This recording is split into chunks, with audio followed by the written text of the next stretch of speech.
Hello बच्चों, मेरा नाम माधुरी गुप्ता है, associate professor in political science.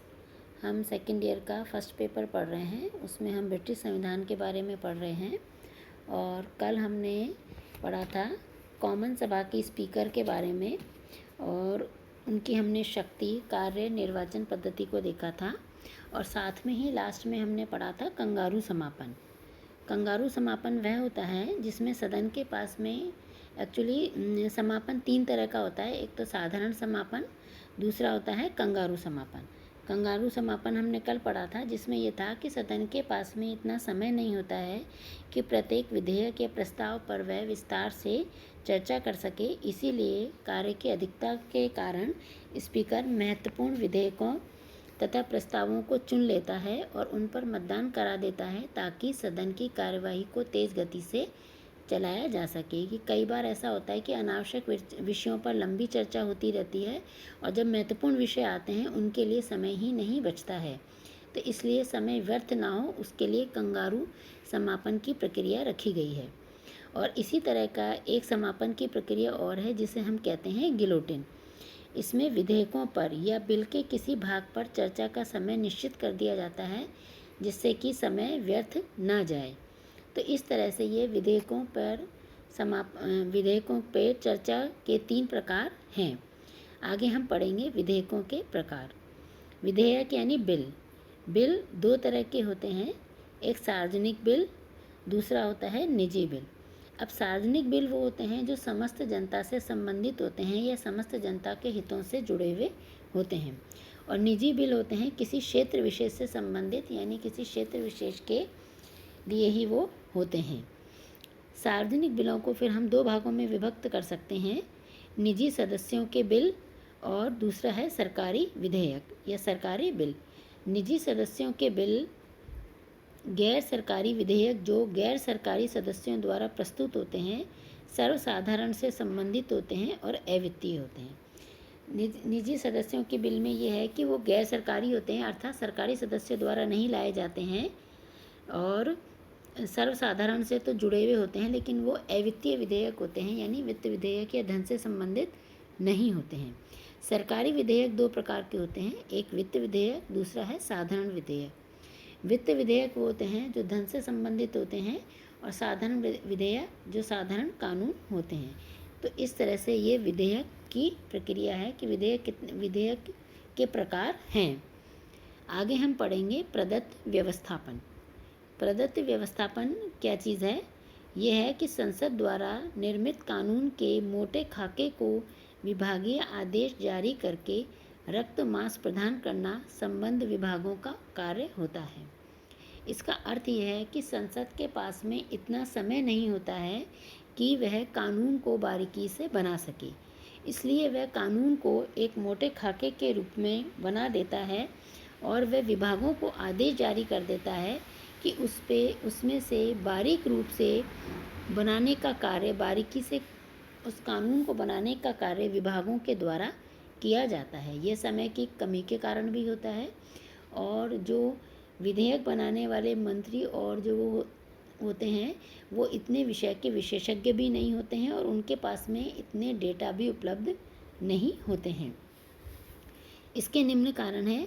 पहला है संसद के पास समय की कमी। संसद के पास इतना समय नहीं होता है कि वह हर कानून को बारीकी से बना सके, इसीलिए यह कार्य विभागों पर छोड़ दिया जाता है। दूसरा है कानूनी जटिलता। अब वर्तमान में जो इस तरह का समय आ गया है कि सरकार का स्वरूप अब लोक कल्याणकारी राज्य हो गया है, ऐसी स्थिति में कानून बहुत ज़्यादा बनाए जा रहे हैं, विषय क्षेत्र बढ़ गया है, तो ऐसी स्थिति में कानूनों की जटिलता भी बढ़ गई है और जो सदस्य हैं वो विषय के विशेषज्ञ नहीं होते, इसीलिए इन पर बारीकी से कानून बनाना संभव नहीं है। दूसरा है कानून का लचीलापन, यानी जो विभागों के द्वारा कानून बनाया जाता है वह लचीला होता है, उसमें आसानी से परिवर्तन किया जा सकता है। और इस प्रदत्त व्यवस्थापन के कुछ लाभ भी हैं। अब लाभ क्या है कि समय की बचत होती है, कि संसद का जब सत्र चल रहा होता है उसके पास में बहुत सारे इस तरह के कार्य होते हैं कि उनके पास समय की कमी हो जाती है, तो ऐसी स्थिति में वो मोटे खाके के रूप में कानूनों को पास कर देते हैं और बाकी कार्य विभागों के द्वारा किया जाता है।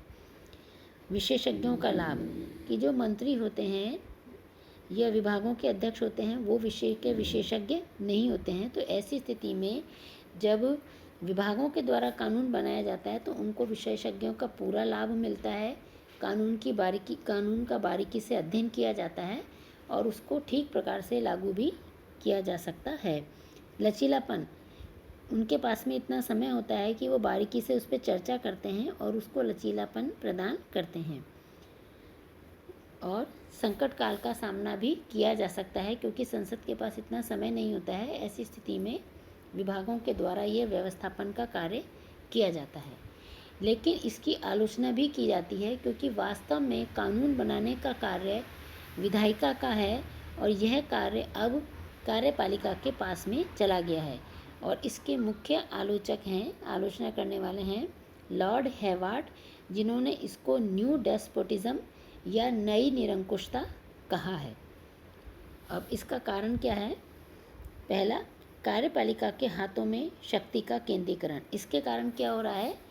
प्रदत्त व्यवस्थापन के कारण कार्यपालिका के हाथों में शक्ति का केंद्रीकरण हो रहा है। किस प्रकार हो रहा है कि कार्यपालिका को वैसे तो कानून लागू करने का कार्य करना होता है, लेकिन समय के अभाव के कारण जो व्यवस्थापिका का कार्य है कानून निर्माण का, वो कार्य भी कार्यपालिका कर रही है। यानी दो कार्य कर रही है, एक तो कानून निर्माण का कार्य भी कर रही है और दूसरी तरफ से उसको लागू करने का कार्य भी कर रही है। इसलिए शक्ति का विकेंद्रीकरण होने के स्थान पर बल्कि शक्ति का केंद्रीकरण हो रहा है। फिर अगला है शक्ति पृथक्करण सिद्धांत के प्रतिकूल।